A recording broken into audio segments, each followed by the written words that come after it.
Recording from New York and Los Angeles, your hosts, Nicole Katz and Briana Klein, are lined up on the grid for this week's Grid Walk. Engines are fired up, ready to broadcast to you every Thursday on YouTube, Spotify, Apple, and more. Subscribe, like the video, turn on auto downloads, and leave a review to provide us with a fresh set of tires. Today, Grid Walk will take pit stops at... Welcome back to Grid Walk. It is officially Season 2. Woo! Unbelievable. Can't believe it. Looks a little different, kinda. Just a little. On the show today, we're going to discuss what Haas is going to look like now that Guenther is no longer the team principal there, which really feels like Haas without the Haas, even though I get that Guenther is not a Haas, but he really was Haas. So what is it going to look like post-Guenther? We're going to discuss all the FIA departures that have happened over the last month and a half and just how bad of a sign is it for F1. We have almost all the announcements in our road to 2026 of what engines all the customer teams are going with. We're going to discuss whether or not Mercedes is going to dominate the 2026 engine regulations, because I think Mclaren and Williams are betting that they will. We'll finally discuss everything that happened with a rollout of an AI influencer over the last couple weeks, and should AI influencers even exist? And last, but definitely not least, Williams has been my favorite headlining team of the offseason so far. They're doing so many fun things, and I want to know, are they going to outdo Red Bull with the New York City launch this year? And with that, take it away, voiceover man. It's lights out and away we go on this week's Grid Walk. Step right up and see the wonders of the traveling motor circus. It feels unbelievably fitting that the first segment of the first episode of season 2, we are heading to the circus for something. It just encapsulates everything F1, and it's just so fitting. Like, it's time to head to the circus tent to talk about the fact that Haas is now Guentherless. That's mind-blowing to me. It was... I didn't believe the announcement as I was reading it. It was one of those things that, like, no matter what happened, it would not have been on my 2024, like, preseason bingo card. Did not see that announcement coming, at least, like, right before the start of the season this way. It was a little bit of a shock for me. Yeah, I don't think it... How about, I can look at this from two different angles. If this was any other team, under any other structure, in any other sport, you tell me the performance of Haas, it would not be shocking to me that the leader of that organization, whether it's a coach, a GM, in F1, a team principal, is let go. But I just thought Haas was Guenther, because Guenther and Gene Haas put this team together. Like, this team existing was Guenther's idea. So I just never thought... I didn't think Gene Haas cared. Yeah, at this point, it's been so long that it was like, if it was going to get to, like, this point of Guenther, quote unquote, maybe being the problem or connected to said problem, then it would have happened, like, a long time ago and not now. It seems a little strange to be taking someone who was as tied to, like, the formation of it all, just bye, especially in the way that it all did, but we'll get into that in a little bit. So someone has to be right. In my opinion, in the fun of debating this, someone has to be right. So apparently what this came down to is that Guenther Steiner thinks that Gene Haas needs to invest more in the team in order for them to get better performance than back of the grid. And Gene Haas believes that he doesn't need to invest any more money or energy into this, and that they should be performing with the resources they're given. So, Nicole, who is right? Well, here, I don't necessarily think that, I feel like more money could always help, but I don't necessarily think that would be, like, the one-all fix for Haas. I think that there's what they're working with, and, like, you know, maybe not that, like, their talent is less, but kind of like the cards that you have dealt, there's, you know, not much there can be doing with that. So maybe more money could, like, solve that in terms of different talent maybe and such, but I don't think with everything that is currently at Haas there's necessarily the tools to succeed. So I'm going to go with Guenther being right, even though I feel like, that not necessarily money would fix everything at Haas. I think Guenther is right, but I agree with you that I don't think it's necessarily money. It's money invested in the right places. Yeah. So for those of you who don't know, Haas is set up and structured differently than most teams on the grid. For starters, they have about 6 different headquarters. They have their American Haas headquarters that are pretty much barely used. They have a UK-based headquarter where most of the race team operates out of. Their chassis is actually developed by Dallara in Italy. And then, of course, they take as many parts as possible from Ferrari, and then, of course, their engine from Ferrari. So I just named at least 4 locations that one team is operating out of in at least 3 time zones. And even if they are operating financially at the cost cap, because of how spread out everything is, there are going to be financial inefficiencies. So does the team need more money? Honestly, probably. Motor racing teams always need more money. But they need investment and restructuring. And I don't think Guenther or Gene Haas were going to do either of those things. Yeah, I think it felt like a lot of now, especially in the situation, pointing fingers of it all. But I don't think that, the kicking of Guenther is suddenly going to fix it all. The proper investment in the right places is hitting the nail on the head here. That's going to be Haas's biggest thing that they need to do. And God, just that entire setup of being in all of those different locations doesn't necessarily scream efficiency. Yeah. This is really called into question, does the sister team model even work? And if so, what is the ceiling of it? Because of course we have AlphaTauri and Red Bull, but they're basically owned by the same organization. And they have shown the limitations over the last couple of years of what that model could actually be. And I think Haas is very clearly the sister team of Ferrari. And we have seen that doesn't necessarily bear fruits. So I selfishly, from an enjoyment standpoint, I am very happy that the sister team model doesn't seem to be working out for teams, because I don't want more junior teams on the grid. This is what we have F2 and F3 and other racing series is for. But it also just doesn't seem to be working out for the teams on the grid itself. I don't think that necessarily just because you have a close relationship with Ferrari, that means Haas is going to perform any better or worse than their team is capable of doing.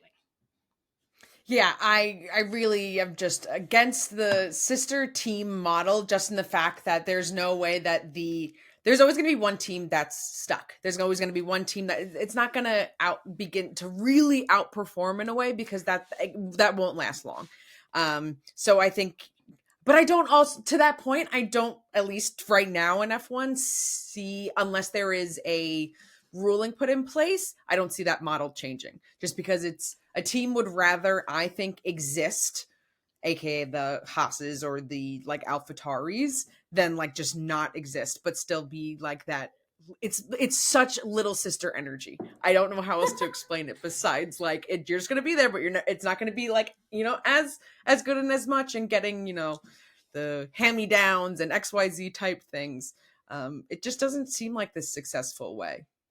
That's why this move is so confusing and surprising to me, though, because up until this point, I felt like Gene Haas was perfectly happy with just owning a Formula One team and didn't seem to particularly care the performance of said Formula One team.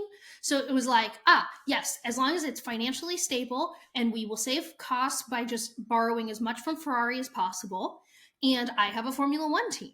And firing Guenther, who is the only positive commercial face of this team, in a sign to show that you actually care about on-track performance, is the first time in the existence of Haas that I feel like this has happened, where Gene Haas has decided to actually invest in caring and on-track performance. Because up until now, it's been Guenther's done a good enough job and he is a huge commercial face.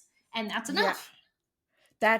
It to bring up the next point of a really interesting piece that Guenther has tied to not just Haas, but Formula One as a whole. Every single comment on, the announcements of Haas and Guenther departing from Haas, it seemed like all of the fans were, this is a big mistake, I don't want to root for Haas anymore, or it seemed like that was the overwhelming majority. So do you feel like that there's going to be a larger or any sort of, commercial fallout or, fallout from fans because of Guenther's tie and face of the team? Like, now they're going to be missing that piece. They have a pretty uninspiring, from a commercial standpoint, driver lineup too. So it's not like we can, if I was running the marketing or commercial side of F1, I could decide to really lean in on these dynamic, exciting personalities. Like, if they still had Mick, that, they could really lean into that and make Mick the face of Haas. But yeah, I mean, the number of people I know who know of Haas or care about Haas far beyond they ever should, because of how popular Guenther as a personality was, is huge. Those people, we talk all the time about how hard it was to care about Alfa Romeo on the grid. Who was an Alfa Romeo fan, now stake, will be Audi. There was no investment. It's very hard to invest in a rotating cast on the back of the team grid. And Guenther Steiner was that anchor point for whether it was a sponsor or a fan to invest in. So I think the bet Gene Haas is making right now is that they can improve on-track performance enough that people will just start to care about the team. But they would need to turn it around really fast. They need to give me a reason to care. Because I was already struggling to care about this team with an exciting team principal like Guenther Steiner. I struggle to find a yellow sector note for them every week. There's nothing going on. Yeah, and they definitely gave you some news right away. But if they were going this route, and I mean, it's not like Haas and Gene were unfamiliar with how beloved, we'll use, Guenther was to a lot of people within the F1 space, and how his departure would eventually be released to the public. So we recently this weekend got quotes from Guenther that he was able to kind of share his side of everything, of what how his experience was and kind of really what happened. And what was revealed from his quotes was that it was a phone call between Christmas and New Year's, and that in between limbo time. And the part that really stuck out to me was that he did not get to say goodbye to anyone at Haas. He didn't get to say goodbye to the team.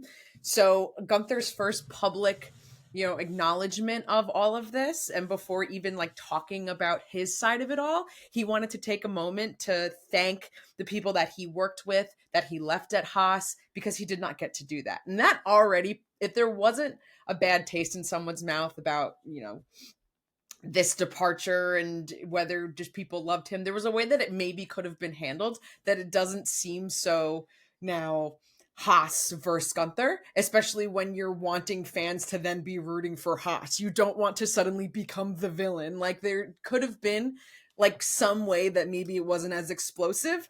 And, Guenther coming out and the quotes that he gave does definitely continue to paint Haas as the villain energy of it all. Yeah, you're pretty spot on, because Haas didn't need to give Gunther's PR team such an easy PR win of being able to say, they didn't even let me say goodbye, and this has been my team for so long. And they really swung things in his favor even more.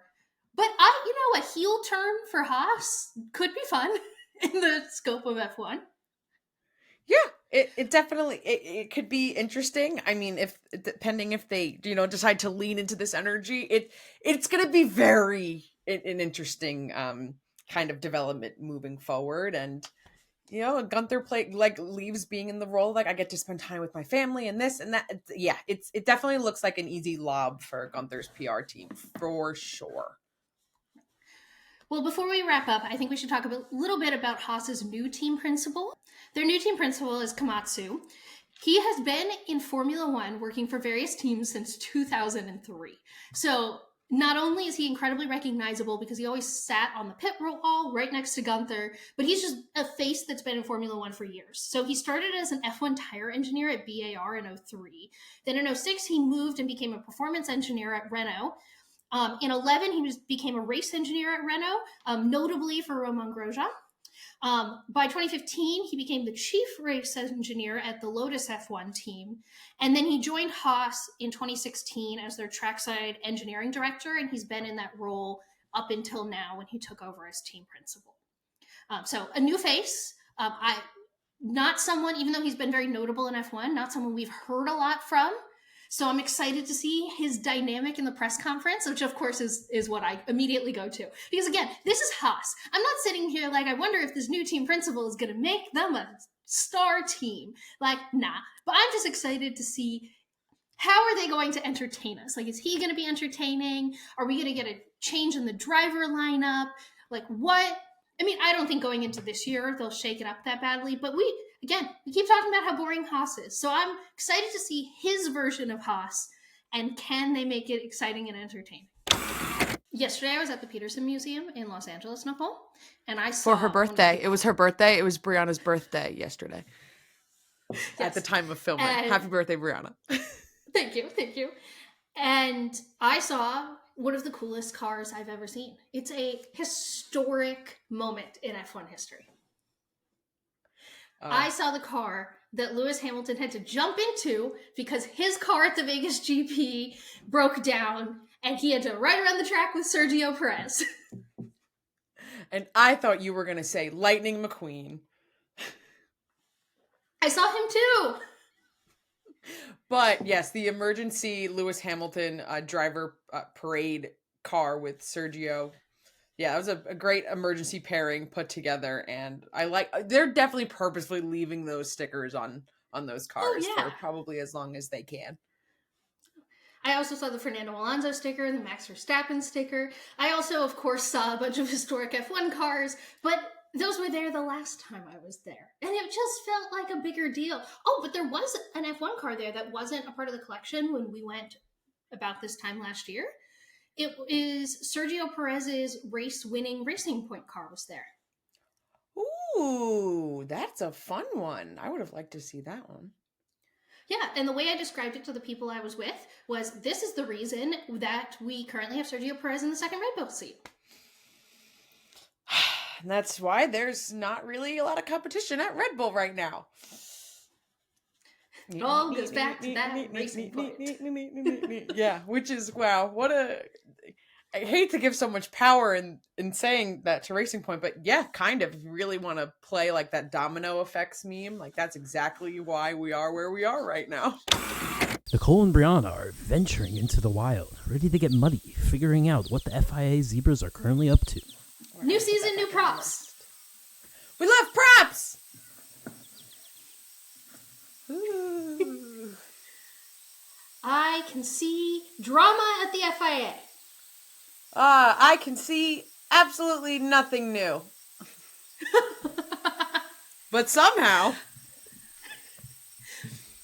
The FIA manages to constantly be in the news. And so it is not shocking that in a downtime for F1 news, we have an entire Into the Wild segment to do. We have mentioned that Steve Nielsen left as sporting director in the last couple months.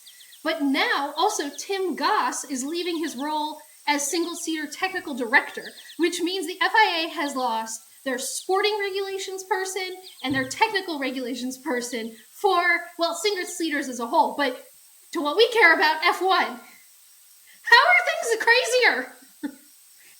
Yeah, both of those roles seem to be like something that should be incredibly important to have in, the federation, International Federation for, motorsports and things. We really feel like those should be things to have, but somehow the outcome, I'm just not surprised at it all. Yeah, I do think we're at a state where I don't think I could ever feel worse about the state of the FIA, but it does feel like they keep hitting me with things, and I'm like, it is getting somehow.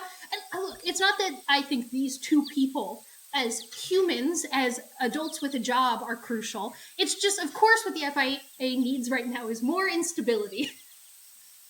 Yeah, and I think, just the whole piece, like all of the apparent reasoning of Nielsen having to depart because the FAA does not want to implement any change is like really unsettling because, the FIA most definitely really needs some change. So it's concerning to hear that be like the reasoning coming from any position within the FIA, let alone, sporting directing, to be covering a lot of the potential like safety things that have been big concerns, just big scares. Also, just that he was in the role for less than a year, more big red flags. It doesn't make me feel too good about this upcoming season of hoping that regulating would be better. And I believe Tim Goss also joined within the last 2 years max. So like these are both people who took on very big jobs very recently, and they're now out. We also got an update on who's replacing Nielsen. It's Tim Malyan, I believe, and he. People have been all up in arms because he's a former Red Bull guy, but like everyone in the FIA is a former something. So I'm not going to dive into that, even though it's fun.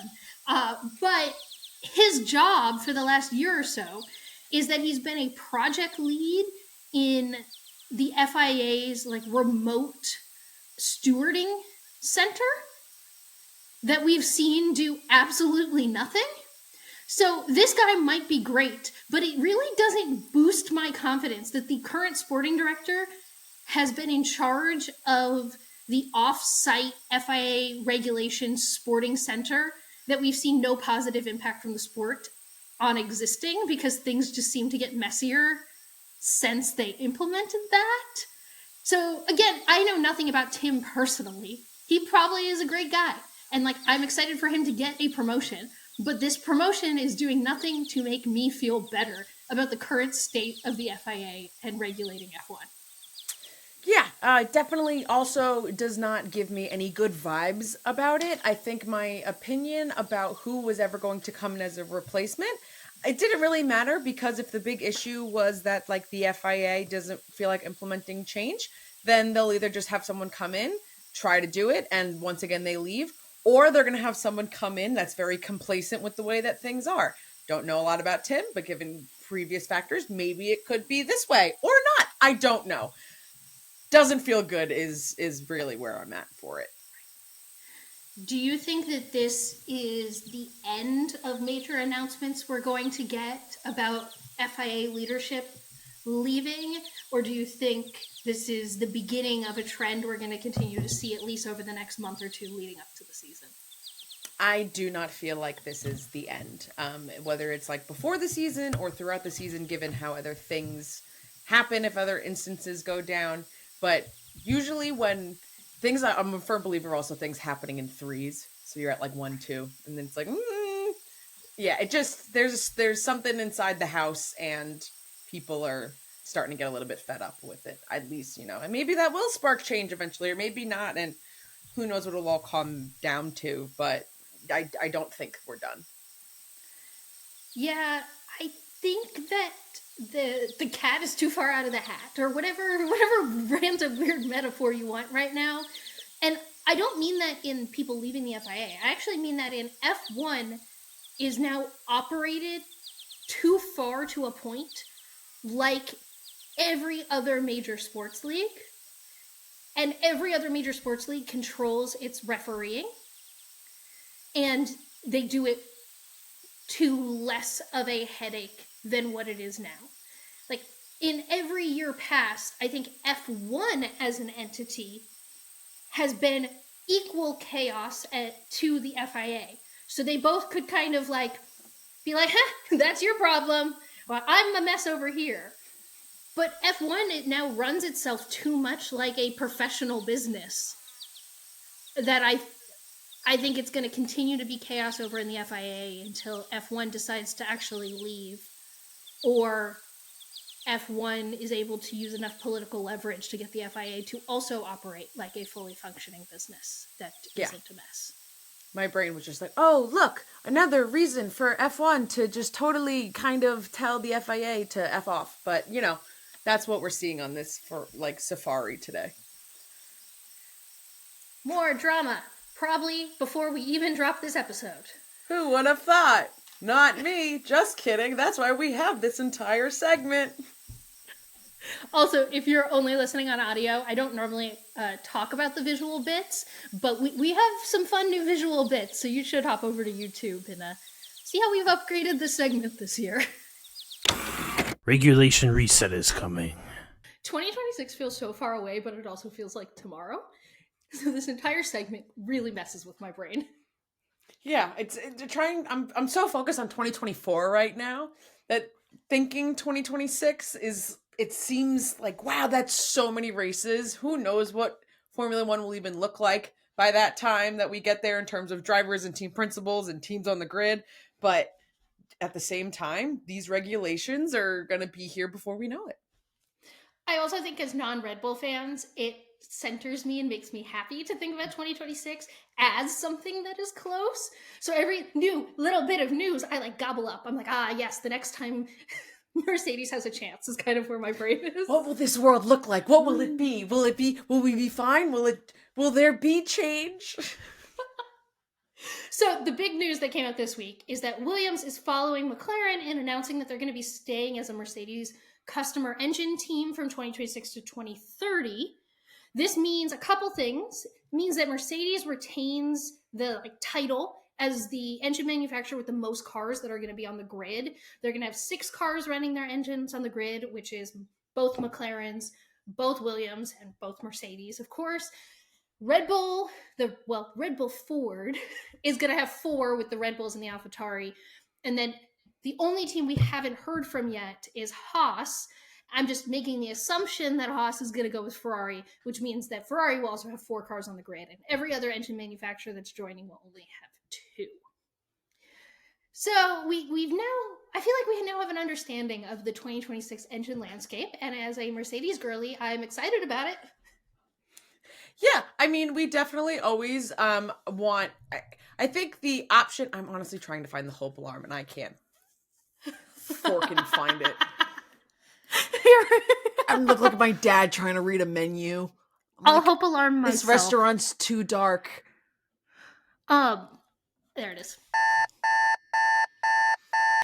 Look, we're in new sets with new layouts. Please bear with us. There will be some hiccups if I leave this in the episode, which I probably will now that I'm explaining it. And Nicole gave that really funny line about her dad trying to read a menu in the dark.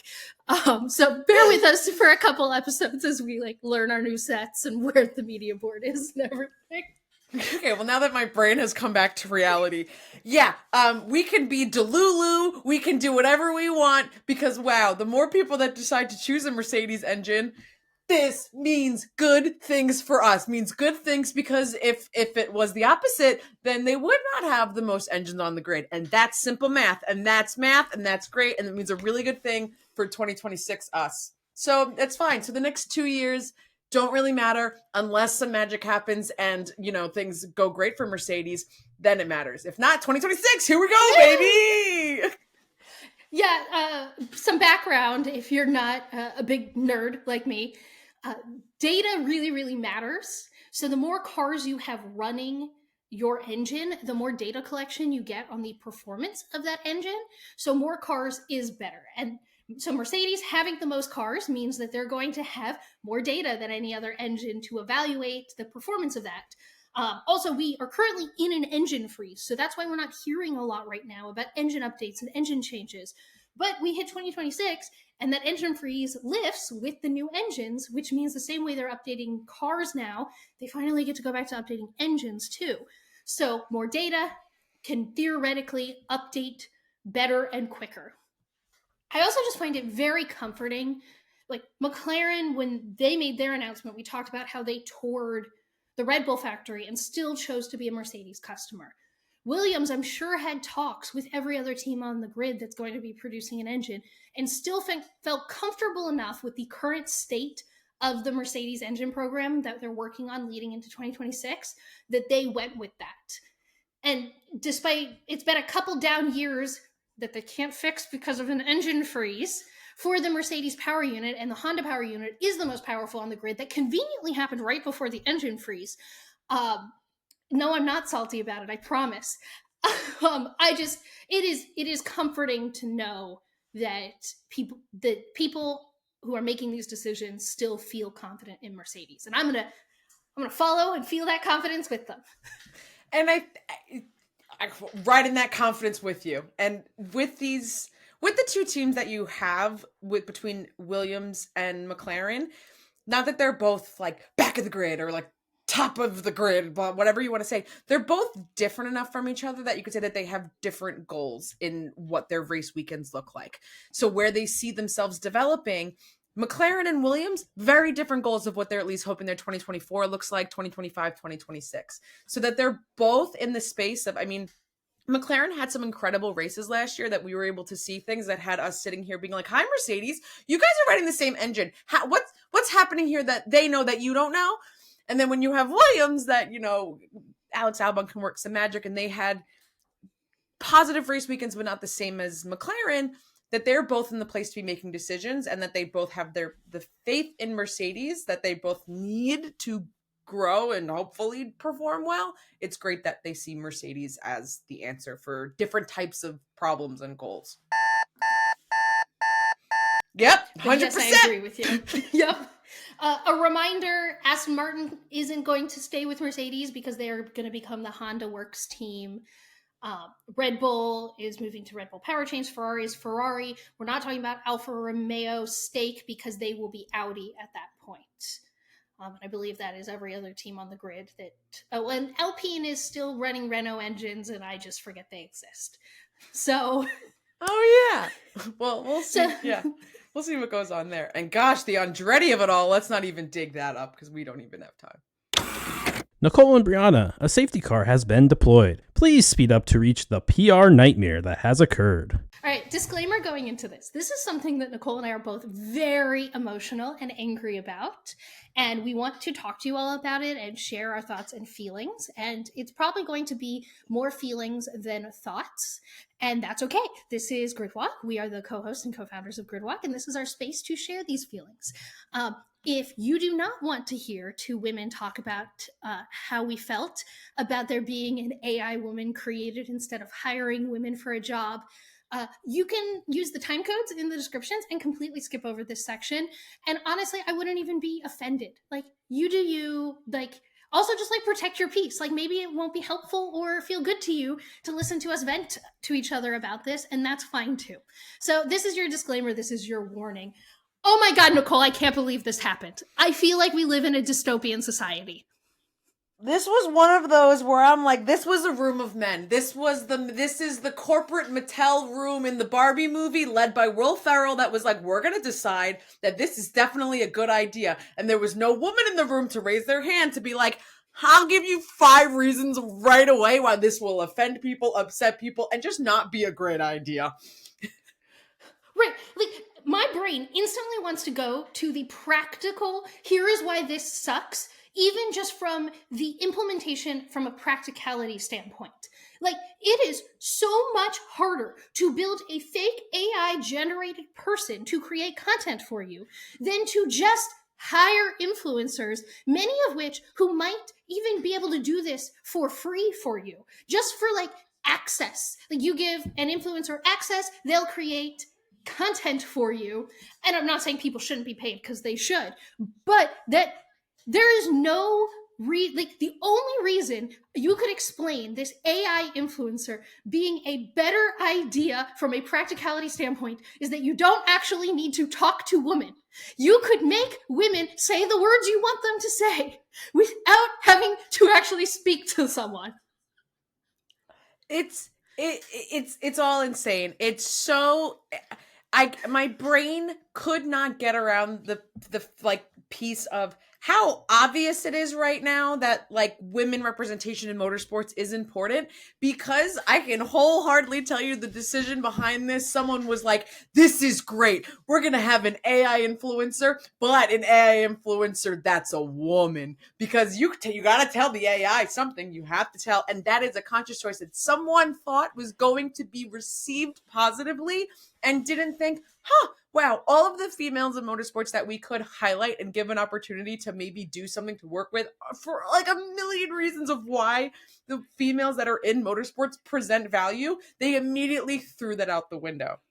And to the point where like a lot of people are questioning the legitimacy or like the value that AI brings. And given like everything that we're just coming off to after the writer's strike and something like that, it felt like a little bit of a spit in your face of, yeah, we'd rather generate a fake woman than give all of the women in motorsports that should have a platform and be elevated and highlighted, that have a fan base and a following. Now we're going to use a fake one instead. I keep trying to think if they went with, like a white male, if it would have gotten this same kind of backlash. And I do think it would have gotten backlash, but to a lesser degree. And I think that is okay and that is right. Because as women in sports fields, we spend so much more of our time and energy trying to break down doors and opportunities. I think if I saw a male AI character, I would feel very similar levels of anger, because again, it is an opportunity that could go to a living, breathing person, no matter their gender identity. And they decided to give it to a fake robot, internet created thing. And I have seen a lot of pushback on, but the tech is so cool and they were just trying to be innovative. And I think we went this entire time, by the way, I'm just realizing without saying that this was a Formula E team that attempted to roll this out. We just started screaming about it. So if you did, I really hope that if you're watching this on YouTube, I probably put some things up on the screen to give context before we just started screaming. But to those of you on audio, I'm so sorry. But circling back, I think it is so hard for me to look at the coolness of the tech possibility being there when it feels more inefficient, and it just looks like a inability to give someone a job. Like you're right, like you said the word tone deaf. Like there's no other way for me to put it other than, you thought people would take this well?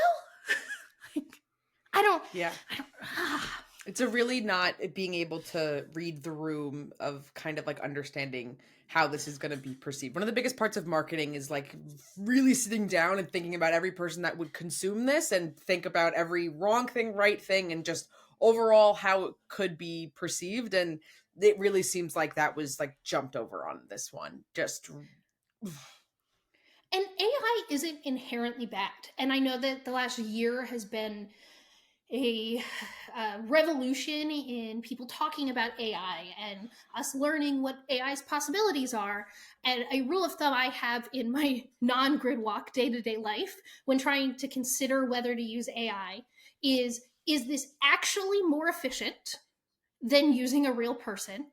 Is the outcome going to give me something better than using a real person? And is this put me in like Blade Runner? Like, if it crosses the line of me feeling like I'm living in some dystopian fantasy reality, then we probably shouldn't use AI. Like, certain things that like I think AI could help us out with in the future is they might be able to quickly pull a lot of information for you. So being able to use really advanced machine learning algorithms where one day maybe you and I would be able to say, hey, AI ruler overlord, please tell me what's currently trending in the F1 space. And then we could use that to form maybe these are the things we'd want to talk about. But it's a baseline that we then create something creative on top of. But using it to replace a human really doesn't pass my Blade Runner test. Yeah, it's big dystopian Black Mirror episode type energy. I also struggle and like, again, oh no, too much of my marketing brain because it just like never turns off. The purpose of an influencer, and yes, like I'm not trying to ignore that like influencers can also be paid for certain things, that type of stuff. But the original purpose of an influencer is a human who is then able to take their experiences, their opinions, and then share that with their fan base, with their audience. And that audience has a level of trust with that person because they don't want to be, it's different than following like a brand itself. Yes. Following an AI influencer is no different than following whatever the brand is because the brand created the AI influencer. So following a brand's page and an AI influencer, same thing. You don't have that like human piece of it. It's all coding. It's all coding. They're not sentient yet. Like, I know, and that's so like that so hits the nail on the head because it all gets back to me. No matter who the visual representation of their AI influencer was going to be, it was trying to get all the benefits of having a content creator be able to create interesting, engaging content without dealing with any of the human aspects of it. It was like, we want a pretty face that we can put our words into their mouth. And that doesn't actually achieve any of the marketing goals or benefits of having that person there. So it's big just... ick. All the phrasing, all of it is so spot on, but it's such big ick. It does just feel like someone that wants to just have like a pretty face as a puppet. Because if you wanted to be having a female individual in this space, you would have gotten a real one. Yeah. Before we wrap this up, because I don't want to just totally rant into the abyss, even though it feels really good to do, I do think it's worth pointing out, one, I loved seeing the backlash on social media, and particularly from men who were equally irate and upset about this happening. So, like, thank you if you're one of those people who did that and said something and talked, whether it was on a platform you had or you just messaged someone on social media, you posted something, you retweeted something, because of course they have since backtracked very poorly. They were like, you guys just don't understand. But like, no, we understand. Please just thank you for not doing this. We wanted to innovate. Nope, that's not what you want to do. Well, maybe that was the goal. But like, if you have a diverse group of people in the room when you're trying to make this decision, and even if they do, but you would give those people voices and allow them to speak up, then you can innovate in ways that are entertaining and interesting. I wouldn't call this one of them.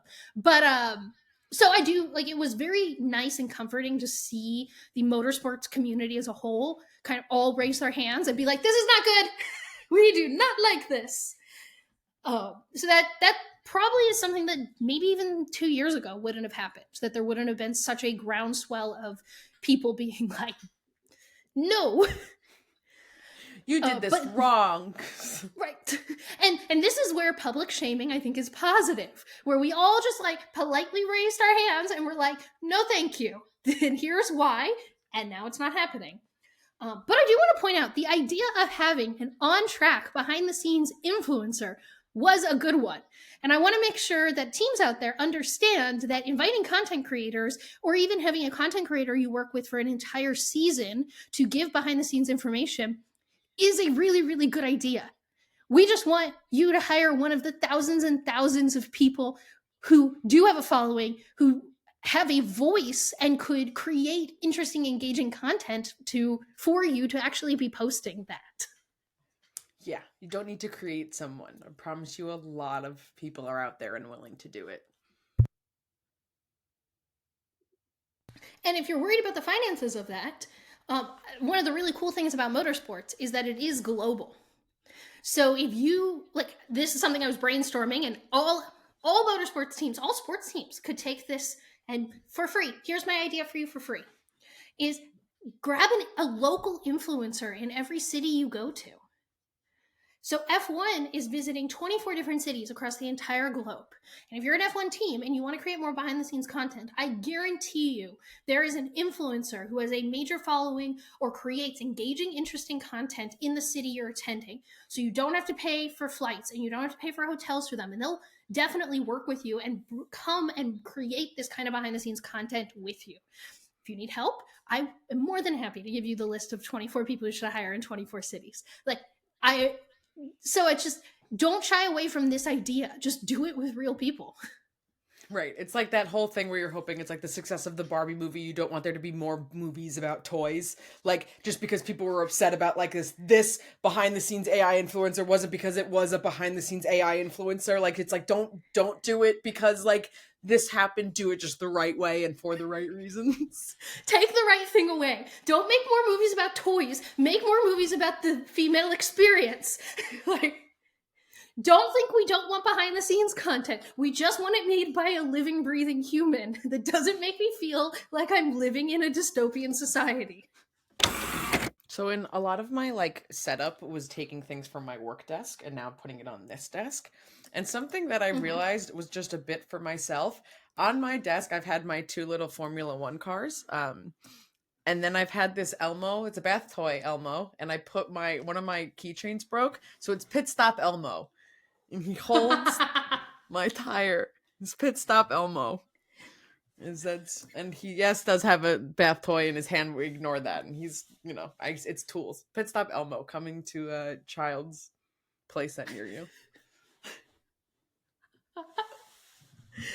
Oh, I'm surprised that they don't have do they not have a racing Elmo in some way?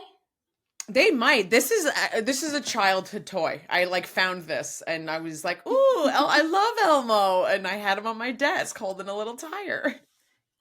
And now he's here, made it into the big times. I think we're secretly Williams girlies. Secretly, not so secretly. Not so secret. We've just been making so much content about Williams, but Williams is keeping us fed in this off season, and they're just making so many decisions and sharing so much stuff that I just big kudos. Williams is doing it right. Williams is definitely not taking the off season off. Yeah, Williams is doing so many things in the marketing and sponsorship realm that have made me excited in the last month. And I think that's why we're creating more Williams content than we both ever have and versus every other team. So we're definitely going to talk about their Abercrombie launch and that incredible try-on video they did with Logan Sargent. But I think we have to start with what's probably the bigger news, which is that they're going to be launching their car in New York City. And since then, we learned they're doing it at the Puma store. And there's so many different directions we can take this conversation, but we have to start with, it's a really big deal that Williams is launching in New York City. It's huge. That's crazy. I mean, Red Bull did it last year, and it was a big deal when Red Bull did it for a lot of reasons, and it also being the first F1 car launch that was in the US.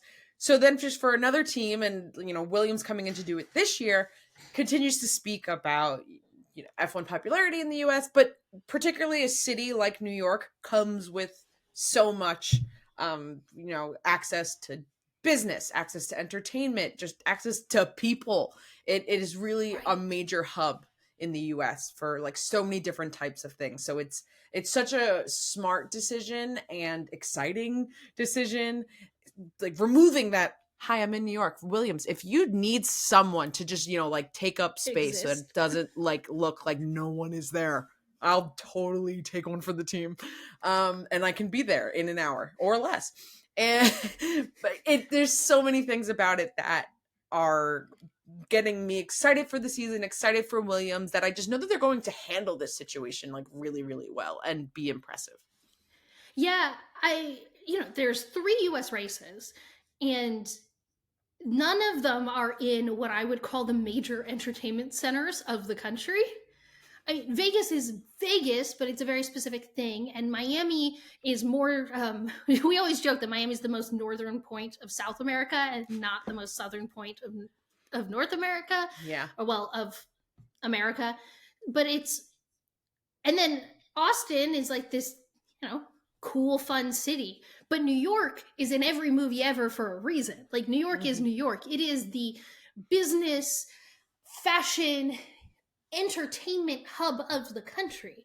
Like, there's a reason every other major US sports have their headquarters there. Every financial institution has their headquarters there. Daytime TV is there. Late night TV is there. There's a couple that base themselves out of LA, and Hollywood studios and big production studios base themselves out of LA. But every other industry, New York is New York for a reason. There's a reason why we get rumors of an F1 race in New York City every other year, and it's because how big of a deal it would be. Like, if you live in Europe and you think of London as this big city and epicenter, multiply that by about 100, and that's the kind of deal New York is, even within America. Like, sometimes we talk a lot about like American stereotypes and trends and things, and like, whatever you feel about New York, it's probably true, and it's probably bigger than you think it actually is. And yes, we do have a little bit of an East Coast bias going here on this show, and I will not apologize for that. Yes, New York is everything and more. It is where dreams are made of and go to die. It is everything that you need it to be and more, and everything that you expect it to be. So, with, like I had said, it really was a big deal for Red Bull to have their launch last year. With Williams just being who they are and the marketing geniuses that they are, I think they can take away a lot from what Red Bull has done. I do feel in my gut that Williams will be taking better advantage of being in New York and, using all of those things that you had said that New York has to offer for their advantage. I think right off the bat, the fact that they are choosing to do their car launch in the Puma flagship store in the middle of New York, that this is on a major shopping area in the city. It's like right in the center. You're not like in a convention center where, you're not advertising where it is. Saying that it's happening in the store, if they don't want fans inside, they want them outside. So Exactly. They already want to be making a presence, and like showing up in the middle of New York City, like already says a lot about that, their decisions that they're making. It's already, to me, a much more fan focused event because you're putting it in such more of an accessible place. So at least in that sense, I'm more excited about the Williams launch than Red Bull was last year. Williams also gets the benefit of being year 2 of a New York City launch, so they can see everything Red Bull did and be like, how can we make this better? I think fan-focused is just a good way to describe everything Williams does. Williams also takes care of their sponsors to such a degree that you completely understand why people want to partner with this organization. So, to your point, they could have had this everywhere, but they are a Puma team now. Puma is their main supplier for merchandise, and they've decided to give Puma the value of showcasing and doing this car launch at a Puma store. That is a way to give back to your sponsors. The amount of times that we said Puma on this podcast now, just because of this, is showcasing enough just the value that they are providing to their sponsor by hosting this at a Puma store. I also think that because of that, they're going to be able to take more advantage of shots of the city. It really was disappointing with the Red Bull launch that they were in New York City, but the only reason I knew that is because they kept telling me, and they were in this closed, dark room. And so they did do some fun promotion before, where they took photos of the car on New York City streets. But I'm really hoping that Williams takes that to the next level. I want to be able to see some sweeping shots maybe during the launch, but then also please put Alex Albon on every possible daytime TV and late night TV that they can get him on. The benefit of being in New York is they could have every major magazine just show up. Have the New York Times reporter be able to come. That Vogue can do a feature on them. GQ can be there because they all have New York City offices. And most importantly, to me as a sports fan, ESPN has an office in New York City. And we've been talking a lot about how ESPN hasn't really super capitalized on the fact that they own the rights, and there's so much more they could be doing. And being able to do a car launch right next to ESPN offices, maybe it's not the Bristol campus, but it is the New York City office. There's just, the opportunities are endless. put them places, utilize being in a place like New York City. I would love to see Alex or Logan or anything Williams related, like featured on ESPN in some way, shape, or form. Again, could be another opportunity for, Williams to be uplifting a partner, because really seems like they're doing like the brunt of that. One of my biggest wish list items for the 2024 year is drivers being in like more media spaces and, doing those different kind of interviews. I want so badly for an F1 driver to be on Hot Ones, filmed in New York. Just saying. Would really make sense. And I think you have two drivers that would be really fun to have on Hot Ones, and Williams could do it. But we also know. Yeah, go ahead. Well, we also know that Alex recently signed with American agency company, and by recently I mean in the last year or so. And Logan is an American driver, and they always are trying to leverage off of that. So to your point, not only are there two drivers with fantastic personalities, but there's two drivers with the teams that are backing them who could uniquely capitalize on this in a way that I think only a few other drivers on the grid can right now. Of course, Lewis, Daniel Ricciardo, Charles Leclerc just hired a team that is American based, but Alex Albon has had one for a year and Logan is American. So it's weird that we're talking about Williams of all teams being the most uniquely suited to make the most out of a massive New York City launch. And we're not even talking about the car, because the reality is these car launches are more about generating buzz and excitement for the season. And I think in the best case, providing fans with something that they enjoyed watching and make them talk going into the season. Yeah, this is when we start to see a lot of the comments of they shouldn't call it a car launch anymore. They should just call it a livery launch. It's like, okay, for a yeah, season you're launch. not, yeah, like you're not wrong, but whatever, we'll call it what we want to call it. But yeah, Williams is just like absolutely on fire with all of it, and with all of this, most recently, they at the end of last season soft launched being part of the Abercrombie F1 collection, after Mclaren had already, released some items and like had some merch out there. Then last week we finally get a video. Logan Sargent going into an Abercrombie and trying on the Williams collection, which doesn't seem like that should be like so, oh my God. Lando hasn't, Oscar hasn't tried on the McLaren stuff. Williams keeping us fed, and just what a great video, doing exactly what, drivers, fashion. We also love that F1 collection. They did a really great job with it. Well, Abercrombie has been making secretly some of I guess it feels secretly because no one's really talking about it, some of the best sports related merch. It has like such a fun vintage feel. The quality is actually very good for the stuff that I personally own. Like I have an Eagle shirt from them that I adore. And I own some of the McLaren line. So yeah, the line itself is really cool. And I thought it was cool when they soft launched it at the end of last season. But I think we need to talk about the fact that Logan Sargent does look like every boy who worked at Abercrombie when I went to Abercrombie as a preteen. And using him to go try on a bunch of outfits and the way the video was shot really was perfection. Yeah, that Logan Sargent was definitely like an Abercrombie kid growing up. He does look like the type of person that would have worked in Abercrombie.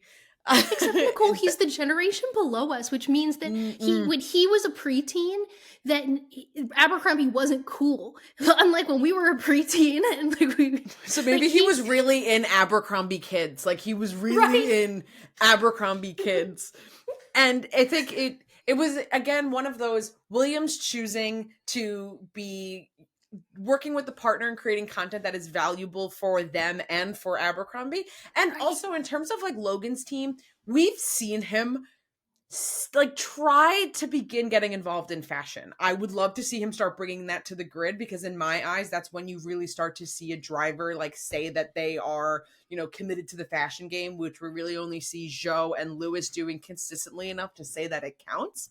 But Logan has done some photo shoots here and there that I'm just like, okay, like boy can rock some looks, and I'm a little bit impressed. Now I am acknowledging this is also like an Abercrombie fashion video, so it's basically like the bread and butter of fashion. It's like noodles. And, it's not the same thing as when like Lewis Hamilton does a Vanity Fair shoot. But 100%. But it's showing... pushing the line. It's pushing the he's okay to be doing a clothing focused style fashion concept content. It's showing personality. I think that's all we ever ask about drivers is we want them to feel comfortable enough to show us something. Give us something. I don't want you to be a blank slate, even if the reality is all they do want to think about is racing, because these are single-minded focused athletes for the most part, and that's totally okay. But I agree. I've been really impressed with Logan and his team in trying, I think the last 6 months or so, to give him a footing, give him some kind of personality, give us something to latch on to root for, because American Driver isn't going to do it for me personally, particularly because he's Florida boy and that's not my America. Like, America is way too different and spread out for that to work, in my opinion. He drives for a relatively back of the grid team, so he's not going to be the next Max Verstappen of the United States. But if you give him opportunities to create content like this, you're spot on in that it's like, oh, this seems to be him trying to create a brand and a personality that I can at least understand and attach some sort of feeling to. And then Williams is able to do that for him while also providing all this additional content to Abercrombie. Because I'm sure that shot they did, this is not the end of what we're going to see. I'm sure they didn't do a whole shoot and brought him to an Abercrombie just for us to only get a couple of press photos and this admittedly fantastic video that I'm obsessed with because it's such great content. So it's just, it did, circling back to your point about McLaren is a team that does so many fashion partnerships. And it is always frustrating to me that I'm not seeing creative content like this from them. Or why aren't Oscar and Lando showing up to the grid every single day with something from their laundry list of partners? Like, I could say they have a partnership with Mitchell and Ness. They have one with Abercrombie. I believe they are with PacSun already as well. Then they have their normal merch line. They have their team kits, which is all they wear. And they have the Marshmallow collab. Oh my God. Yeah, there's definitely, they can't say that they're not interested. And McLaren's also not one to like shy away from fun content. I mean, Abercrombie not only has McLaren merchandise, there's a Lando Norris t-shirt. Like, right. What? Like, not that I was saying, you know, Lando should be wearing his own merch, but think about how absolutely hysterical it would be to have Zach Brown or like Oscar put on the Lando Norris. Like, there's so many things that you can do with it. So maybe now that Williams has McLaren, someone's like, oh, maybe we should do that. Do it. Okay, sure. I hope if Williams gonna like scare you into doing more fun content that we want to see like this, then go for it. All for it. Yeah. In conclusion, I've been so impressed with Williams' ability to create exciting, engaging content for their sponsors and for their fans. Like, everything, it feels like everything it feels like everything Williams does is fan first and fan focused. So it doesn't even feel like I'm watching an advertisement. I watched almost 2 minutes of Logan Sargent trying on clothes that is very clearly for a sponsor, and I was perfectly entertained the whole time. When was the last time I could say that about something? Yeah, especially in this sport. But I'm loving everything that we're already seeing with this car launch. I just know that everything else to come out of it is just going to be great. And it's still like 3 weeks away. So shout out to Williams. Really proving everyone how to do it. Showing everyone how to do it. It's the final lap hitting every F1 garage. Get ready for this week's Yellow Sector Notes. First Yellow Sector Notes of Season 2. Didn't think we were going to let go of this segment. Never. Too much happens every week. All right. We're going to start with Red Bull, run through based on the constructors' standings. Checo invited us all to have a break with Kit Kat this off-season. Lewis Hamilton was on the cover of Wall Street Italia. Ferrari shared what was true and what was false from the Ferrari movie on their YouTube channel. McLaren's 3 technical directors are all done with gardening leave and have officially started work with the team. Aston Martin has a new merch provider for 2024. Alpine has shared that they have officially fired up their 2024 car for the first time. I believe we were the first team to have shared that news with us. Williams may have a new logo based on some signage fans spotted in some recent content, or maybe they have some incorrect branding somewhere. Time will tell. AlphaTauri has officially announced that it will be moving its operations to the UK, sharing a space with Red Bull. No, that doesn't sound suspicious at all. VB shared his updated mullet and bleach routine. Yes, this is the second time in 2024 that there's a haircut on the yellow sector notes.